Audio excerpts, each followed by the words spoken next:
Hi everyone, this is Mark. I'm an electrician, I have my own company, I know what I'm talking about. At least I play an electrician. No, actually I am.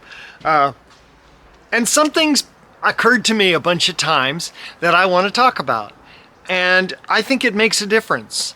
I see this pretty regularly now, mostly in new construction, where a breaker like this, which is a 15 amp 2-pole breaker, using both legs of a 240 volt electrical system for a house. Normal two legs. You got black and red, right? Each one of them has 120 volts on it, and you have devices that use 240 volts, like a car charger, an EV charger. Sometimes humidifiers use that kind of voltage where you have both legs, okay? Not 120 volts, but a requirement of 240 volts. And so here is the kind of breaker that is called for in those kinds of devices. I've seen the 15 amp 2-pole 240 volt breaker installed for humidifiers very regularly. I don't know why they require 240, but they do.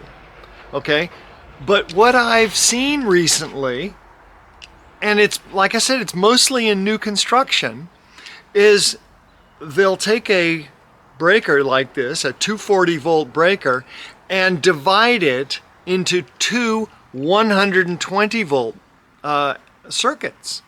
So, for instance, I've seen one of these legs going to, say, a garbage disposal in a new kitchen, and the other leg going to the dishwasher. 15 amps is all that's required for most dishwashers, and 15 amps is required for most dishwashers and garbage disposals. And so that's appropriate to have two separate circuits, and that's what the code requires nowadays. But they put in this wrong breaker, a breaker that has both legs tied, so that if there's a problem on the garbage disposal, it has to trip both breakers in order to trip.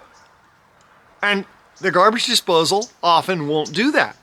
It'll just want to trip, and you put the device at risk, you put the wiring system at risk, because you're now expecting the entire two separate circuits, to be tied to this one circuit breaker.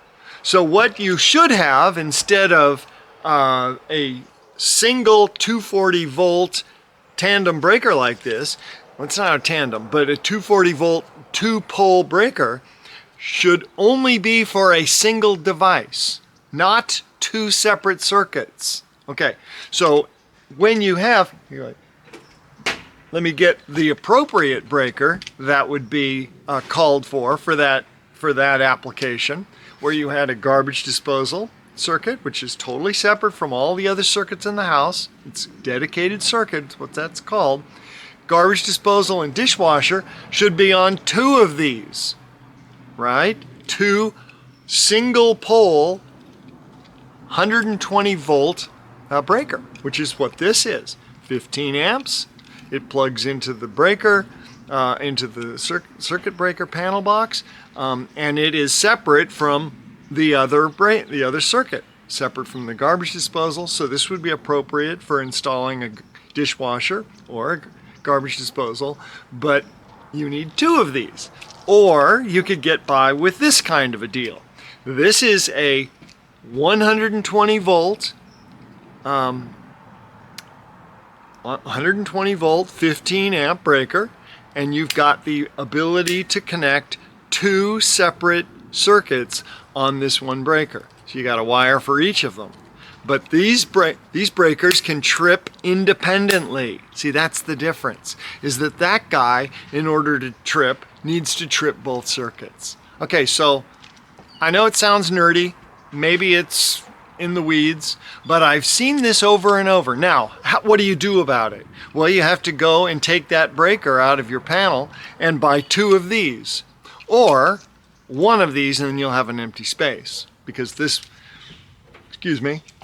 breaker takes up the space of 2 of these. Okay, so there's what to do. Well, it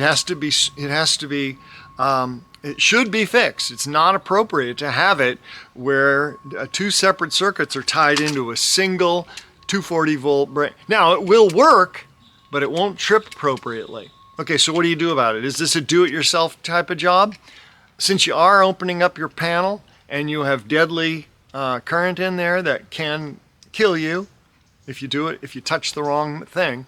I once had my panel box open in my garage when I had a house, in the house that I had. I had the panel open, and my wife, I'm not married to her anymore, not because she touched anything, for different reasons, but the point is that she went up and touched a live bus bar. I don't know what the hell got into her mind to go up and touch that thing, but she did. Now, she touched it with her fingernail, and the power did not jump across to her finger. But so I'm not sure it's a DIY, do-it-yourself type of a project.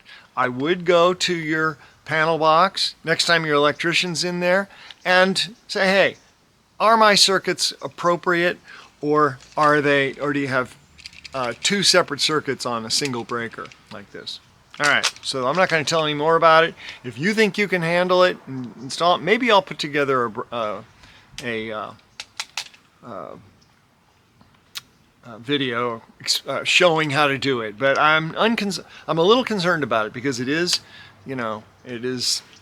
not a do-it-yourself project for everybody. I mean, not everybody really should do it.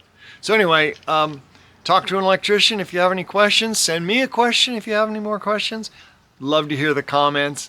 Thanks for watching, and I'll talk to you at the next video. Bye-bye now.